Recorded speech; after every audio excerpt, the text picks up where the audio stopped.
Hello guys, so nandito na naman po tayo.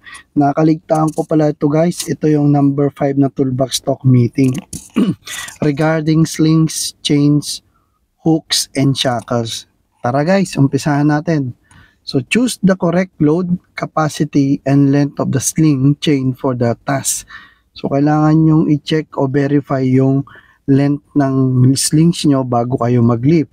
Make sure the sling chain and the shackles is color-coded and has a stamped safe working load. So ito yung etiketa niya, makikita nyo doon kung ilang tonnage siya, at make sure it is color-coded based on your HSE program or lifting program coding, color coding.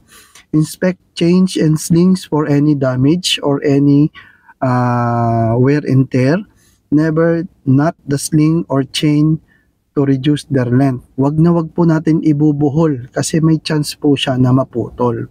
Especially po pag yung mga sling na chain at saka yung webbing sling na tinatawag nila. Store sling chain properly when not in use. Do not leave them on the floor. Baka po kasi may chance na makontaminate po siya.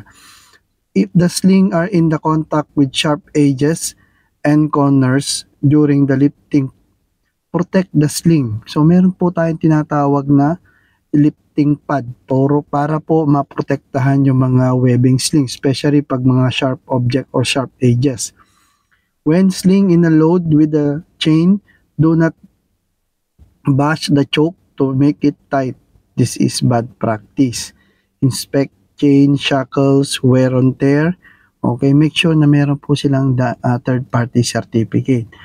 Kung ang sling po ninyo ay nakita nyo pong sira, ibalik nyo po, o may damage, ibalik nyo po sa store. Sila na pong bahala ang mag-dispose niyan. And make sure na pag lumabas ulit ang mga sling sa store, i-inspect nyo po ulit.